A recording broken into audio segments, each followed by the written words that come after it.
Ok, bueno, les quería comentar que ya en la plataforma tienen habilitado lo que es los foros. En los foros, las personas que no den respuesta a las preguntas que se hagan en clase, en el foro pueden dar respuesta a esas preguntas, a las preguntas de clase.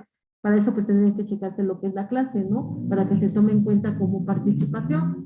Ya los que ya participaron acá en clase, pues ya no tendrían que checar nada en el foro, ¿no? ¿Vale?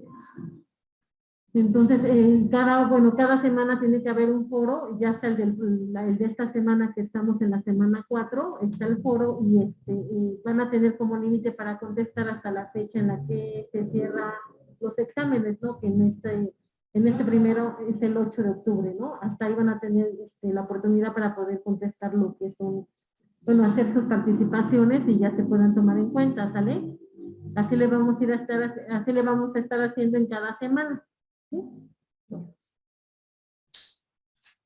Ok. Estábamos hablando de los elementos de validez. Dentro de estos elementos veíamos lo que era la capacidad. Dejemos nosotros en la clase pasada que tenemos dos capacidades, capacidad de ejercicio y capacidad de goce. Capacidad de goce, comentábamos nosotros que esta capacidad la vamos a tener desde el momento que nacemos hasta que nosotros fallecemos, ¿no? Y la capacidad de ejercicio decimos que esta capacidad la vamos a adquirir cuando cumplimos la mayoría de edad. Cumplimos la mayoría de edad y no tenemos ningún impedimento, ¿sale? No tenemos ninguna enfermedad que nos impida ejercer nuestros derechos. Entonces, poníamos como ejemplo en la clase pasada que cuando nosotros somos menores de edad, nosotros, quien va a hacer valer nuestros derechos van a ser nuestros padres, ¿sí? Nuestros tutores. Y una vez que nosotros adquirimos los 18 años, ya nosotros podemos hacer valer nuestros derechos, ¿sí? Y también una vez que ya adquirimos la mayoría de edad, también nosotros ya somos responsables de las obligaciones que nosotros hayamos contraído, ¿sale? De ahí entonces tenemos lo que nos dice nuestro Código Civil de Puebla.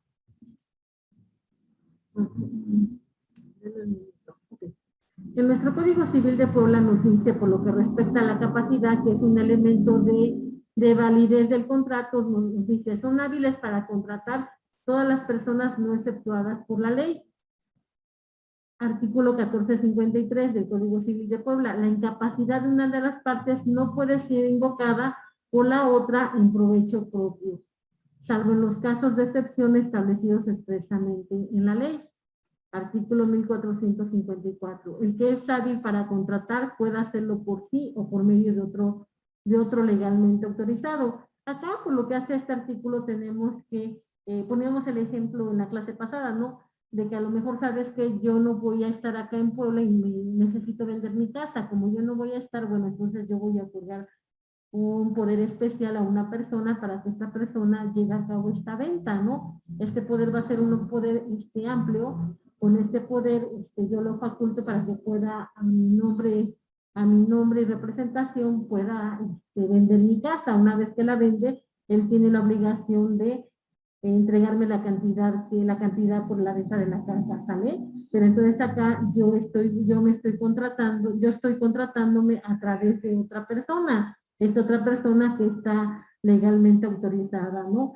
Tenemos que en este estaremos hablando de un contrato de mandato. Este contrato de mandato se va a tener que realizar ante un notario para que el notario dé fe pública de esta situación, ¿sale?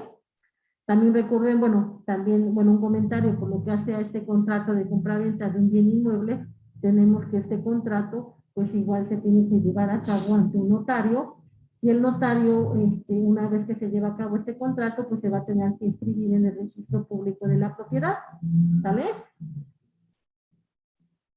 Dice, ninguno puede contratar a nombre de otro sin estar autorizado por él o por la ley, ¿sabe? Acá un ejemplo podríamos poner, yo tengo un hermano, ¿no? Tenemos un hermano y resulta ser que como mi hermano no está aquí, entonces a mí se me hace muy fácil venderle, mi hermano necesita dinero, ¿no? Entonces me hace muy fácil vender su coche, ¿no? ¿Sale? Y entonces yo voy a decir, bueno, pues yo tengo la facultad para venderle su coche, pues, toda vez que es mi hermano, ¿no? familiares, somos familiares, eso es lo que a mí me da derecho. Pues no, ahí estaríamos en un gran error, ¿no? Dice, ninguno puede contratar a nombre de otro sin estar autorizado por él. Para eso necesitaríamos que él, de igual forma regresamos al mismo punto anterior, ¿no? Necesitaríamos tener un poder en donde el hermano nos faculte para poder vender sus propiedades, ¿no? ¿Sale? Dice, o por la ley. Acá, por ejemplo, acá vamos a tener que los tutores o los curadores, ¿no? Estas personas sí van a poder celebrar determinados contratos a nombre de su pupilo, ¿no?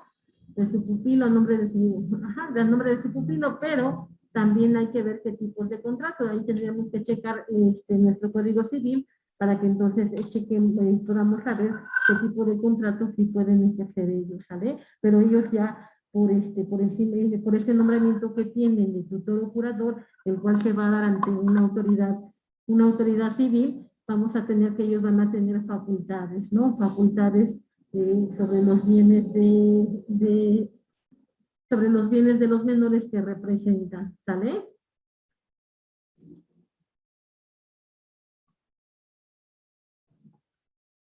Bueno, y por lo que hace a la capacidad, decía, bueno, nuestro Código Civil de Puebla nos dice en el artículo 32 que son personas físicas los seres humanos, ¿no? Y acá nos establece lo que es la capacidad jurídica, que nos dice que la capacidad jurídica es un atributo de la persona, la cual se adquiere con el nacimiento y se pierde con la muerte. Nos dice que la capacidad jurídica va a ser igual para el hombre y para la mujer. Nos dice también de igual forma que bueno, el artículo 35 nos dice, la protección que concede la ley a todos los hombres y a toda mujer comprende cada uno de los derechos inherentes a la personalidad y a la dignidad humana, ¿no? Si por exigencias de construcción gramatical, enumeración, orden u otra circunstancia, un texto legal usa el género masculino y no emplea el género masculino, sin que existan motivos jurídicos para su exclusión, esa ley deberá ser interpretada por el juzgador en el sentido igualitario para hombres y mujeres, de modo que éstas y aquellos puedan adquirir toda clase de derechos y contraer igualmente toda clase de deberes jurídicos. Está muy bien este artículo, ¿no creen, compañeros? El artículo 35, el segundo párrafo, ¿no? Para que así no haya problemas de discriminación, ¿no? Ya está más que claro, ¿no? Si en nuestro Código Civil de Puebla en algún momento hace mención nada más al género masculino, bueno, se va a tomar en general, ¿no? Como si estuviera también aplicado al término femenino, ¿no? Sin que haya ninguna discriminación por cuestiones de género, ¿sale? Y acá nos dice, igual forma, en lo que les comentaba, ¿no? Capacidad de goce y capacidad de ejercicio. Entonces, capacidad de goce, de acuerdo a lo que nos dice nuestra normatividad, tenemos que, bueno, esa se va a adquirir desde que nosotros nacemos y la vamos a perder con la muerte. Y la de ejercicio, como lo dice, no es para que nosotros podamos ejercitar nuestros derechos que ya están consagrados en nuestra ley, ¿no? En nuestra constitución, en nuestras Código Civil, Código Penal, etcétera, ¿no? Un ejemplo acá, poníamos el de los alimentos, ¿no? Cuando tú eres menor de edad, quien va a ejercer tus alimentos, quien va a ejercer este derecho que tú tienes a recibir alimentos por parte de tus padres, va a ser tu mamá, ¿no? O bueno, también se podría pelearle los alimentos a la madre, ¿no? Si es que tú estás a cargo del papá, ¿no? Bueno, esa sería una situación, pero ya cuando uno ya es adulto, vamos a suponer ustedes, ¿no? Que siguen estudiando, ¿no? Y a lo mejor el papá te dice, ¿sabes qué? No, pues ya eres mayor de edad, ya tú te tienes que mantener, pero tú has seguido estudiando de forma continua sin suspender tus estudios, entonces tú tienes este derecho, no tienes el derecho de los alimentos. Estos alimentos tienen que correr a cuenta de, a cuenta de los padres, ¿no? Si en este caso el que trabaja es el papá, pues con la pena, ¿no? El papá tendrá que realizar la aportación correspondiente para que ustedes puedan terminar sus estudios, ¿no? Y puedan obtener un título. Hasta ahí se va a acabar la obligación que tiene el padre para con ustedes, ¿vale? Pero acá entonces ya lo van a ejercer ustedes, toda vez que ustedes ya tienen la mayoría de edad y ya tienen la capacidad de ejercicio, ¿sale?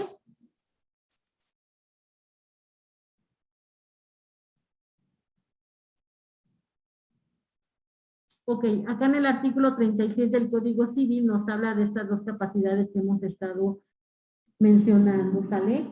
¿Quién nos puede ayudar, por favor, a leerlos? ¿Nos ayudas, compañera?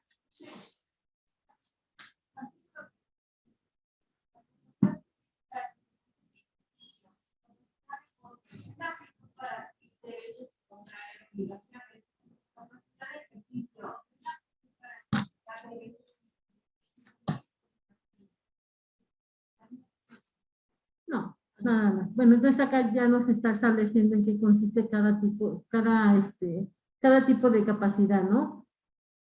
Goce y ejercicio. No olvidemos nunca esto, ¿sale? Dice, artículo 37. La ley protege al ser humano desde que es concebido y este puede desde ese momento adquirir derechos y obligaciones.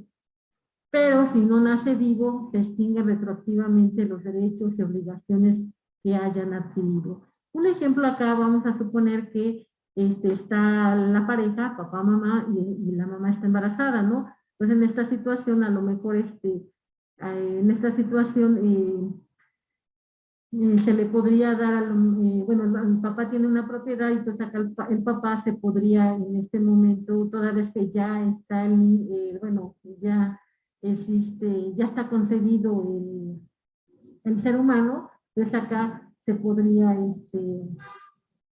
¿qué será? Bueno, acá desde este momento se podría ya, a lo mejor crear una cuenta de ahorros para el menor, ¿no? O sea, ¿sí me explicó? Pues bueno, la ley, tal y como nos dice el artículo 37, la ley protege al ser humano desde que es concebido, ¿no? Pero bueno, vamos a suponer que en el momento en el que ya sea la fecha de parto, el bebé no nace, bueno, pues ahí entonces se van a extinguir retroactivamente todos los derechos. O a lo mejor ponemos como otro ejemplo, ya está, la mamá está embarazada, el papá va a hacer su testamento y en el testamento le deja bienes al producto, ¿no? Bueno, al ser humano que ya está concebido, ¿no? Entonces ahí, de acuerdo a lo que nos dice este artículo, pues sí se podría establecer, ¿vale?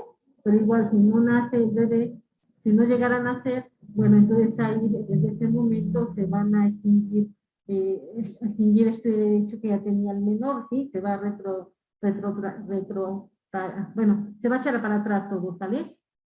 Esto es muy interesante, ¿no cree? Este artículo podría chocar con lo que no, bueno, ahorita con la reforma que hubo en materia de aborto, ¿no cree? Pero bueno, vamos a dejarlo así. ¿Les parece? Dice, la ley protege al ser humano desde que es concebido, ¿no? Y recuerden por lo que hace esta última reforma que hubo del aborto, se menciona que, bueno, ya no se le reconoce la calidad de humano desde que desde que existe la gestación, ¿no? Bueno, ya le dan otro matiz. Bueno, después tenemos lo que es la capacidad de ejercicio, ¿no? Esta capacidad de ejercicio decíamos que es aquella que se va a dar a los mayores de edad en pleno uso de sus facultades de sus facultades mentales, y a los menores emancipados en los casos declarados expresamente, ¿no?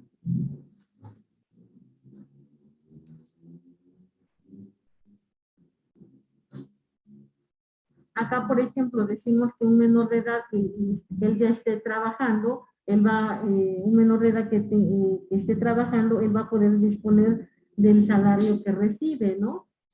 Esa es una facultad que le da la ley a este menor, ¿no? También, por ejemplo, los menores emancipados, ¿qué quiere decir menores emancipados, compañeros? ¿O a qué les suena menores emancipados?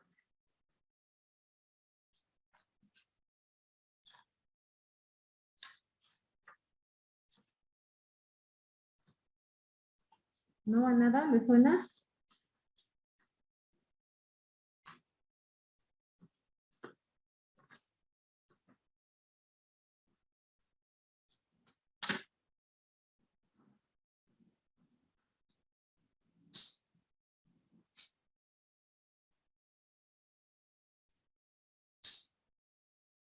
¿Ok? ¿No? Bueno, ¿qué quiere decir emancipado? Bueno, tenemos nosotros que cuando somos menores de edad, bueno, nosotros no podemos, nosotros estamos bajo bajo el cuidado de nuestros padres, no estamos bajo la patria potestad de nuestros padres, ¿no?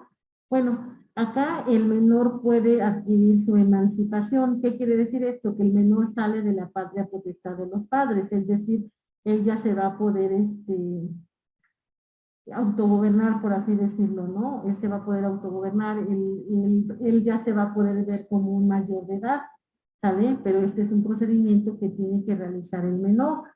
Ahora bien, por lo que hace a esta emancipación, si bien decimos que él ya sale de lo que es la patria potestad, es decir, él ya se va a poder autogobernar, vamos a tener que esta emancipación va a tener nada más la facultad que le va a dar esta emancipación al menor va a ser la libre administración de sus bienes. Pero independientemente de esto, él necesita una autorización judicial para que él pudiera vender un inmueble. ¿Sí? ¿Sí me explico? O sea, él puede disponer, él puede administrar sus bienes, pero no puede realizar venta de sus bienes, ¿sale? Para eso se necesitaría una autorización judicial. ¿Por qué? Bueno, porque independientemente de esto tenemos que el menor pues todavía no ha adquirido la capacidad mental necesaria para que pueda saber cuáles son los efectos de sus actos, ¿no? Entonces, de esa situación, la ley lo sigue protegiendo al menor, ¿no? Él puede administrar sus bienes, sí, pero vender un bien no puede hacerlo, necesita una autorización, ¿sale? Y también necesita una autorización para la enajenación, para gravar o para hipotecar sus bienes, ¿no? A lo mejor sabes que el menor, como ya se ha emancipado, pues quiere ir a solicitar un préstamo bancario, ¿no? Y tiene una casa que está a su nombre, esta casa que los padres, cuando el menor cuando el menor estaba, bueno, cuando el menor había nacido, los papás le pusieron un bien a nombre de él, ¿no? Pues él tiene la propiedad de ese inmueble, ¿no? Él, como ya es emancipado, él podría pensarse que él podría vender este inmueble. Ya decimos, no lo puede vender, necesita una autorización por la autoridad, o también vamos a suponer que este menor, como ya está emancipado, él va a ir al banco y va a solicitar un préstamo y va a dejar, como va a solicitar el préstamo, pues tiene que quedar una garantía. La garantía que va a quedar va a ser la casa, el inmueble. Como la casa está a su nombre, pues entonces va a presentar la documentación, ¿no? Pero en términos de lo que nos dice la ley, el menor no puede hipotecar, ¿sale? No puede hipotecar, no puede enajenar, no puede realizar nada de eso. ¿Ok? Independientemente de que esté emancipado. Ahora, si decíamos, ¿no? El menor que está trabajando puede disponer de lo que son de lo que es el pago por su trabajo, nada más, ¿sale? Acá, bueno, acá tenemos ahora lo contrario de quienes son incapaces, ¿no? Bueno, acá nos dice lo que es el artículo 41 del Código Civil de Puebla, eh, que van a ser incapaces aquellas personas que son menores de edad. El mayor de edad privado de inteligencia por locura, alcoholismo crónico o cualquier otro trastorno mental, aunque tenga intervalos lúcidos. El mayor de edad sordo-mudo que no sepa darse a entender por escrito o por intérprete mediante lenguaje mímico. El mayor de edad que habitualmente hace uso no terapéutico de enervantes, estupefacientes, psicotrópicos o de cualquier otra sustancia que altere la conducta y produzca farmacodependencia, ¿no? ¿Sí? Bueno, entonces tenemos que por esta situación, si nosotros estamos diciendo que para poder celebrar un contrato civil necesitamos cumplir con los elementos de validez del contrato, ¿no? Dentro de estos elementos de validez vamos a tener lo que es la capacidad. Entonces acá ya podríamos establecer con qué personas sí podemos celebrar un contrato de compra-venta y con qué personas no podemos celebrar un contrato de compra-venta. ¿Sale?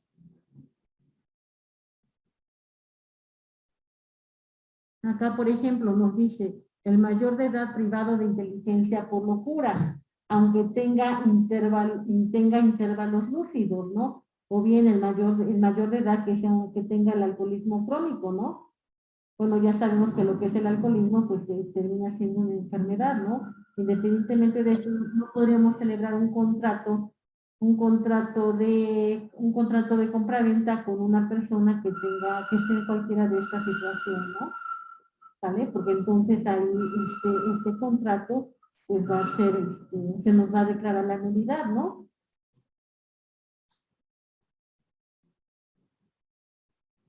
Bueno, acá tenemos de nuevo lo de la emancipación, que era lo que decíamos, ¿no? Sale de la patria potestad o tutela que se encuentra el menor y adquiere una semicapacidad, es decir, va a tener restricciones. El menor de edad va a poder administrar sus bienes, sí, pero él no puede enajenar, no puede hipotecar, no puede gravar sus bienes, ¿sale? Y para que el menor de edad pueda realizar un acto jurídico, pues tiene que ser a través de un tutor. Y para que una persona sea tutor, bueno, también debe de, toda vez que puede llevar a cabo contratos, este tutor pues tiene que dar una fianza, ¿no? Tiene que otorgar una fianza para que con esta fianza se puedan garantizar aquellos actos jurídicos que va a celebrar el tutor a nombre del menor. ¿Sabes?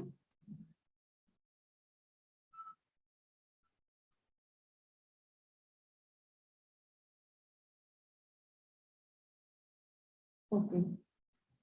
Hasta acá estamos bien.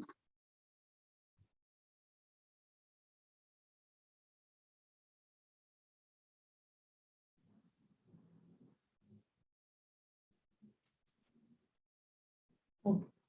Bueno, acá por lo que hace a la capacidad tenemos lo que nos dice el artículo 1456. Ahí nos habla de estos contratos que se van a celebrar a nombre de otra persona, otra vez a nombre de otro, porque no sea su representante, ¿no? Si no es su representante, pues esos actos van a ser inexistentes, no van a existir, ¿sale? Pero en determinada situación también se va a poder subsanar este elemento, ¿no? Por ejemplo, si las personas, dice acá la fracción primera, las personas a cuyo nombre se celebraron estos contratos pueden dar su aceptación antes de que se retracte la otra persona. La aceptación debe ser hecha de la misma manera que exija la ley para el contrato. Si no se obtiene la aceptación al nombre de quien se pretendió celebrar el contrato, la otra parte tendrá derecho para exigir daños y perjuicios a quien debidamente pretendió contratar. Un ejemplo acá, pues poníamos el de la venta del coche del hermano, ¿no? Yo vendo el coche de mi hermano, yo vendo el coche, yo vendo el coche de mi hermano, acá yo no tenía la autorización para venderlo, pero bueno, yo llevo a cabo esta venta, ¿no? Acá entonces, qué es lo que se podría hacer para que esta venta surta sus efectos? Pues sería que acá antes de que el vendedor se eche para atrás, acá entonces el dueño del vehículo, mi hermano, tendría que llevar a cabo el contrato, ¿no? Entonces ya una vez que él firme el contrato, pues ya tenemos que esta compra-venta pues se hizo en términos legales, ¿no? Tal y como nos dice acá la fracción primera. Ponemos el mismo ejemplo, ¿no? Dice, la aceptación debe ser hecha de la misma manera que exija la ley para el contrato.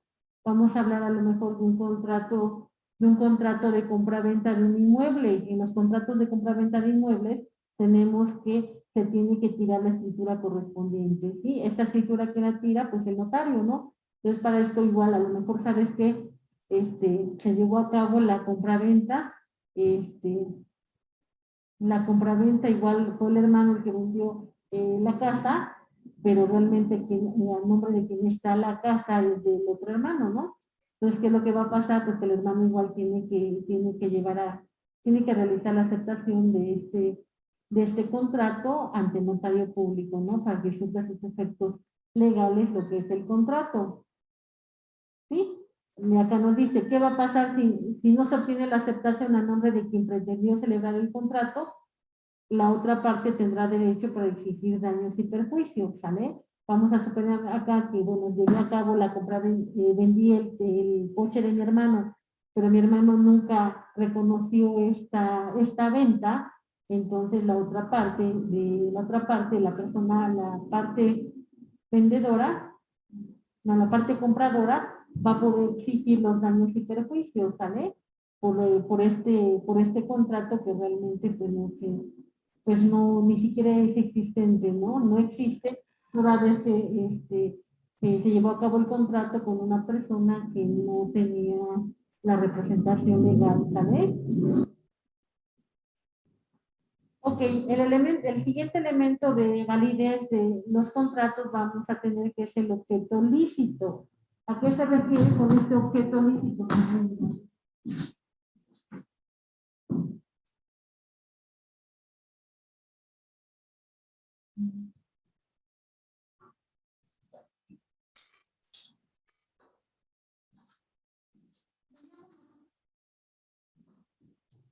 Veíamos nosotros en clase pasada, cuando veíamos los elementos de existencia, hablábamos del objeto del contrato. ¿Sí recuerdan, compañeros?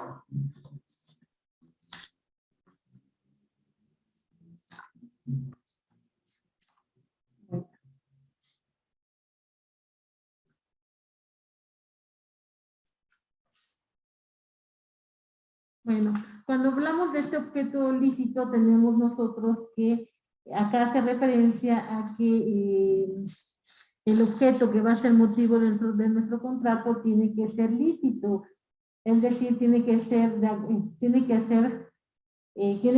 un objeto que sea legal, ¿no? Acá un ejemplo podríamos poner, estamos celebrando la compraventa de ¿qué les gusta?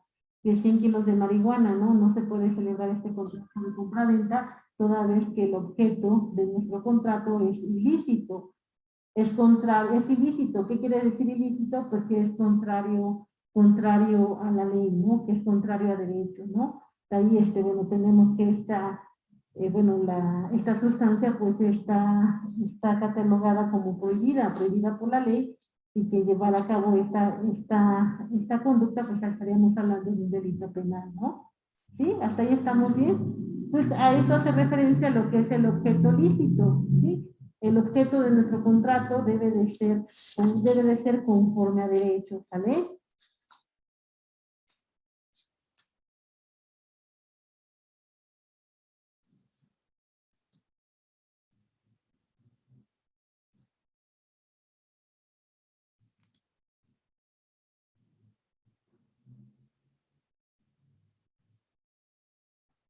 Bueno, acá en los artículos anteriores, pues en el artículo 1423 tenemos, no, 1422 nos dice, es lícito lo no contrario a la ley, ilícito lo que es contrario a la ley. Y después tenemos acá en el artículo 1795 del Código Civil Federal, nos dice, el contrato puede ser invalidado, y nos menciona por qué circunstancias, ¿no? Por incapacidad legal de las partes, por los vicios del consentimiento, porque su objeto o su motivo o fin sea ilícito, ¿sí?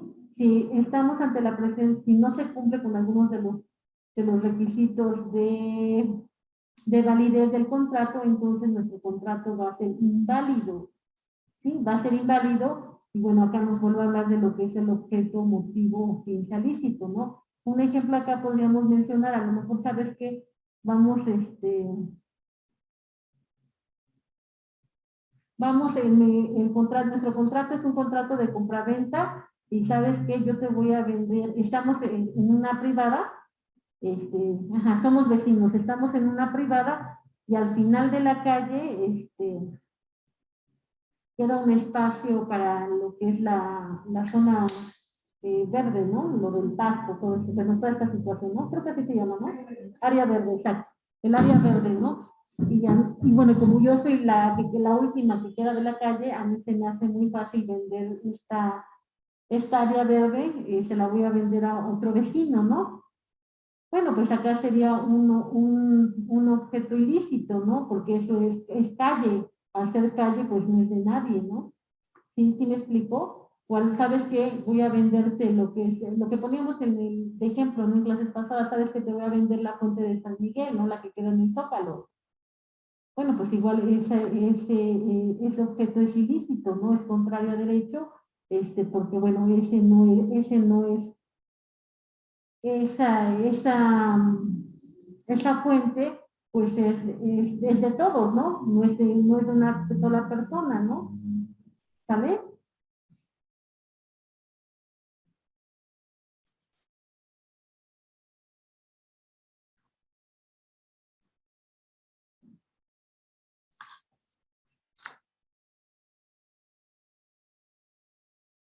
En acá nos habla de lo que es el motivo ilícito. De nuevo nos regresamos a lo que nos dice nuestro código civil federal y nos dice que el fin o motivo determinante de la voluntad de los que contratan tampoco debe ser contrario a las leyes de orden público ni a las buenas costumbres. Y nos vuelve a regresar, nos vuelve a establecer qué es lícito y qué es ilícito, ¿no? Bueno, ya habíamos visto en la diapositiva anterior, bueno, en qué consiste lo lícito y la ilícito, ¿no?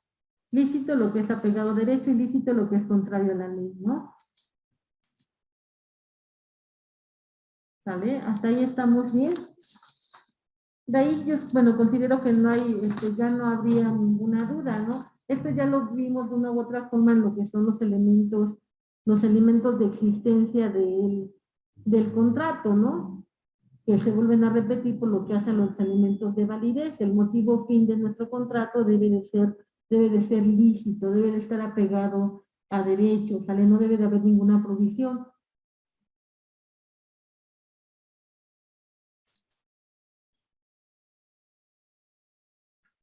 Y como último elemento de validez del contrato, vamos a encontrar lo que es la forma. Por lo que hace a la forma, vamos a tener nosotros que la forma lo va a establecer la ley, ¿no? En determinada situación nos va a señalar las formalidades que deben cubrir nuestro contrato. Tenemos nosotros que, cuando hablábamos de los contratos civiles, decimos nosotros que cada uno se obliga en la manera en la que ellos hayan establecido en el contrato, ¿no? Nos regresamos a lo que era la definición de contrato, ¿no? ¿Qué es un contrato? Un acuerdo de voluntades, ¿no? Este acuerdo de voluntades que se va a dar entre dos personas, ¿no? Bueno, entonces, una vez que nosotros nos ponemos de acuerdo, una vez que damos nuestro consentimiento, pues ya estamos ante la presencia de nuestro contrato, ¿sale? Y tenemos que los contratos o la forma en la que nosotros nos podemos comprometer o nos podemos obligar es una vez dando nuestro consentimiento, ¿sí?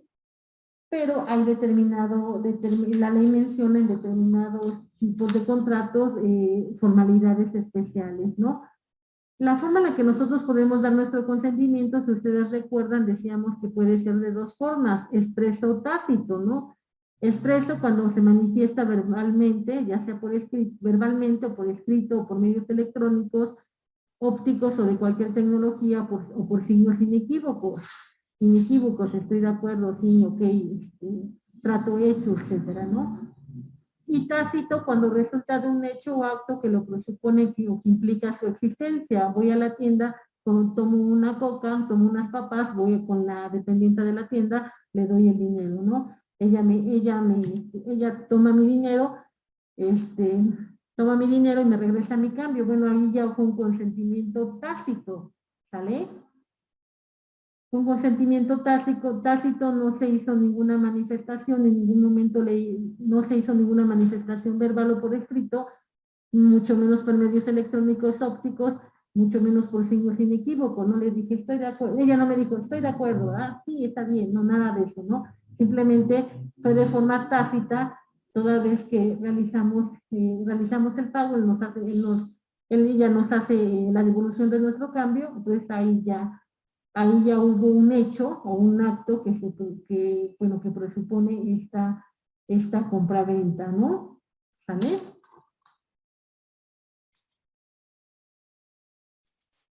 Ahí estoy regresando.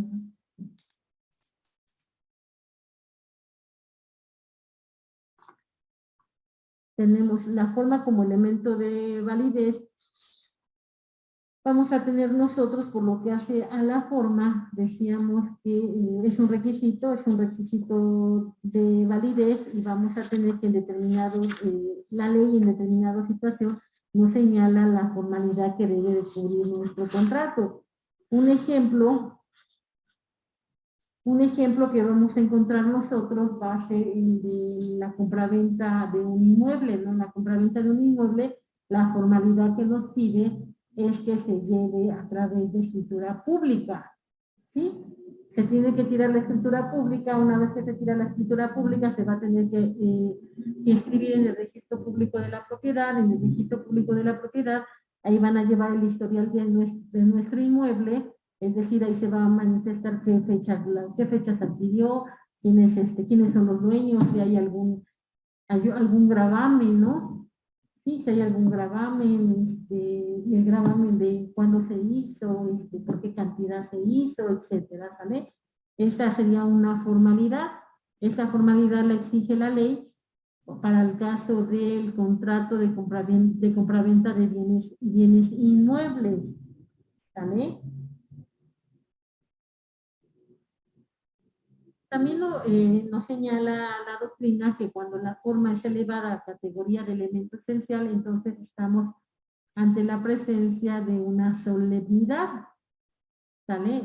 Eso es lo que señala la doctrina, ¿no?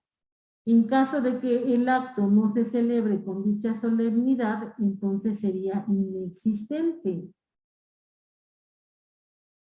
Acá un ejemplo que hemos puesto ya varias veces, de acuerdo a los contratos, el contrato que es solemne, de acuerdo como lo contempla nuestra ley, nuestro Código Civil, bueno, cualquier Código Civil, tanto el federal como el local, vamos a tener que es el matrimonio, ¿no? Ese es un contrato solemne, ¿no? Incluso así nos lo dice nuestra propia legislación.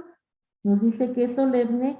Ahí en la legislación nos está diciendo, ahí está señalando que es un elemento esencial, ¿sale? Es un elemento que forzosamente se debe de llevar a cabo por determinada autoridad, ¿no? Y se va a tener que realizar la inscripción correspondiente en libros, ¿no? Bueno, ahí entonces tenemos que el contrato civil es el único contrato por naturaleza solemne, ¿sale?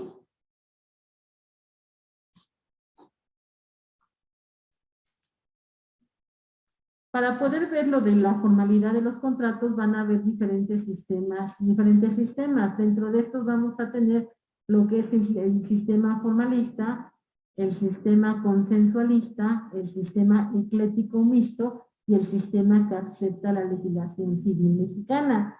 Por lo que hace el sistema formalista, vamos a tener que acá en las legislaciones se acepta este sistema y se exige que los actos se manifiesten por un medio específicamente determinado, ¿no? Ahí estaríamos hablando de un sistema formalista.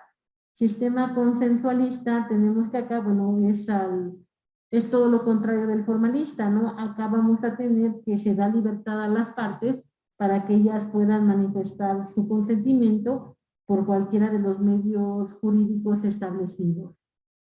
El sistema eclético o mixto, acá vamos a tener que va a ser una combinación del sistema formalista y del sistema consensualista, ¿sí? Es decir, en determinados actos se va a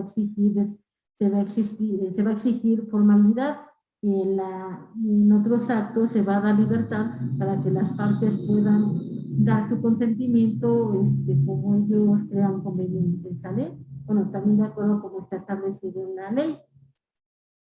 Ahora nos vamos al sistema que acepta la legislación mexicana. ¿Cuál creen ustedes que acepte nuestra legislación? ¿Cuál de estos sistemas creen ustedes que se acepta acá en México?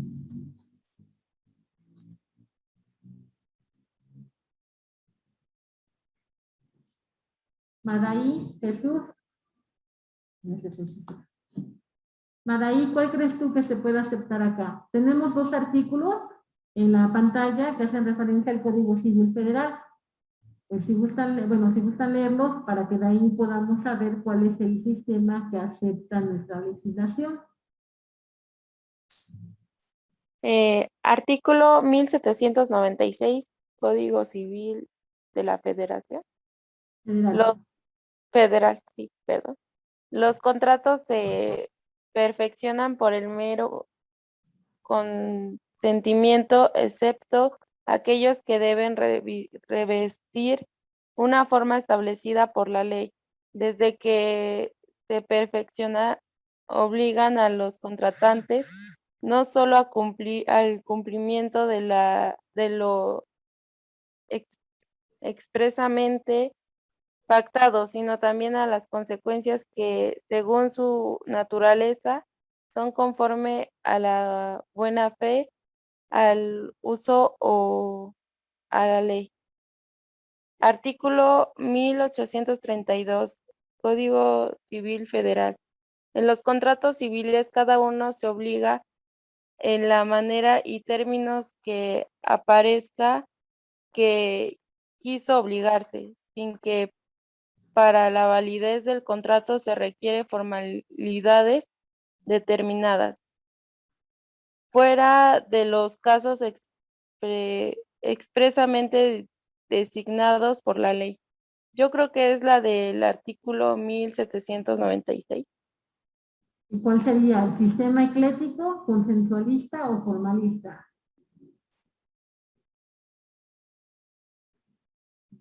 ¿Formalista? Ok. Ok. ¿Tu compañera qué opinas? ¿Cuál crees que sea?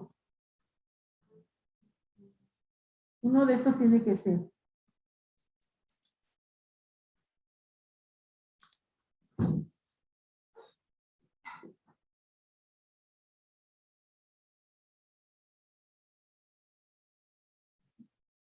Entraría los dos, compañeros. Sería el sistema eclético mixto, porque nos dice, de acuerdo a lo que nos leyó la compañera, dice el artículo 1796, los contratos se perfeccionan por el mero consentimiento. Ahí nos estaría hablando del sistema consensualista, ¿no? Excepto aquellos que deben revestir una forma establecida por la ley. Ahí nos estaría hablando del sistema formalista, ¿no? Entonces tenemos que acá acepta cualquiera de los dos. Tenemos tenemos entonces que el sistema que se maneja acá en México, el sistema eclético. En algunos nada más con que, bueno, la forma en la que establezcan en sus contratos, estaríamos hablando del consensualista y del formalista, ¿sale? También acá nos vuelve a reforzar lo mismo que está establecido en el 1796, cuando nos dice que cada uno se obliga en la manera y en los términos que aparezca que quiso obligarse, ¿no? Sin que para la validez del contrato se requieran formalidades determinadas, ¿no? Acá nos está hablando de nuevo a cuenta del sistema consensualista. Entonces acá en México se maneja el sistema eclético o mixto, ¿sale? Ok, ¿qué va a pasar si no se lleva a cabo de acuerdo a la forma establecida por la ley? Vamos a tener acá que la falta de forma prescrita por la ley va a producir la nulidad relativa del acto. ¿Qué significa esta nulidad relativa? Bueno, vamos a tener que una vez que ya se lleva a cabo el acto de acuerdo a las formalidades que establece nuestro, nuestro código civil, pues vuelve a surtir todos sus efectos este contrato, ¿vale? Un ejemplo vamos a tener que, si nosotros decimos que los contratos, el contrato de compraventa de bienes inmuebles se tiene que llevar a cabo ante la autoridad, ante un notario, ¿no? Porque la ley nos señala que es ante un notario y este notario, va a realizar todos los trámites correspondientes para llevar a cabo su inscripción. Pero ¿qué pasa? Que la mayoría primero celebramos un contrato privado de compraventa, ¿no? ¿Sí o no? Celebramos primero el contrato de compraventa y posteriormente ya se lleva a cabo ya se llevan a cabo los trámites necesarios para que ya este contrato de compraventa se celebre ante el notario, ¿no? Pero ya con el contrato privado de compraventa yo ahí ya aseguré la compra de este inmueble, ¿no? ¿No les ha pasado, compañeros? Bueno, pues entonces no podríamos pensar que al no cumplir, si yo firmo nada más mi contrato privado de compraventa del terreno de la casa, a lo mejor podemos pensar que ese contrato no surte sus efectos legales, ¿no? No, pues sí surte, ¿no? Acá lo único que nos falta es que se tire la escritura correspondiente, ¿no? Muchas veces llega a pasar esta situación, ¿no? Sabes que yo firmo un contrato de compraventa del terreno, después se muere el dueño bueno, el que legalmente aparece todavía como dueño en el registro público, y ya no me da tiempo de que se tire la escritura, ¿no? De que se firme la escritura, ¿no? Ante el notario. Pero no por esa situación yo voy a perder este inmueble, ¿no? Si yo tengo mi contrato privado, tengo mi recibo de que yo le entregué la cantidad, entonces, aunque haya fallecido la persona, pues yo voy a poder pedirlo, voy a poder solicitarle al juez civil que se tire la escritura correspondiente, ¿no? Primero voy a comparecer ante el juicio sucesorio, ¿no? Porque a lo mejor es que hay un juicio sucesorio, toda vez que los familiares van a pensar que al tener este terreno, bueno, ya este terreno lo fueron a checar en el registro público de la propiedad, y ahí todavía aparece el nombre del papá, ¿no? Entonces ellos van a pensar que este bien pues se lo pueden repartir, ¿no? Porque forma parte de la herencia que dejó el papá, ¿no? ¿Sí me explico? Bueno, pero al existir un contrato privado de compraventa, este inmueble ya salió de los bienes que forman la masa hereditaria, así ya no puede formar parte de la herencia, ¿sí? ¿Sí me explicó? Entonces, eso yo lo voy a tener que reclamar ante la vía correspondiente, ¿no? Primero va a tener que comparecer ante el juez familiar para hacerle mención que ese bien ya está fuera de la herencia, ¿no? No forma parte de la herencia toda vez que a mí me lo vendió muchísimos años antes de que falleciera, ¿no? ¿Sí? Pues eso es lo que va a pasar. Ahí entraría lo que comentábamos, ¿no? Una vez que bueno, de igual forma yo puedo solicitar, a lo mejor ni siquiera han iniciado la sucesión intestamentaria, ¿no? Bueno, pues yo puedo entonces solicitarle al juez que se lleve a cabo la firma de mi escritura, voy a promover un juicio y voy a solicitar bueno, que se tire la escritura correspondiente toda vez que esta persona pues no la tiró, y yo acredito que ya compré el inmueble, acredito los pagos, acredito el contrato privado de compraventa de ese inmueble, y bueno, va a tener efectos este contrato, ¿no? ¿Vale? Bueno, hasta aquí nos quedamos, ya vimos lo que son los sistemas de las formalidades. En la siguiente clase vamos a hablar de lo que es el contrato de promesa. El contrato de promesa, ¿sale? En la siguiente clase vamos a poner un ejemplo. Favor de leer, por favor, lo que es el tema 4 en la plataforma para que lo podamos platicar en la siguiente clase. Que tengan bonita tarde, compañeros. Hasta luego.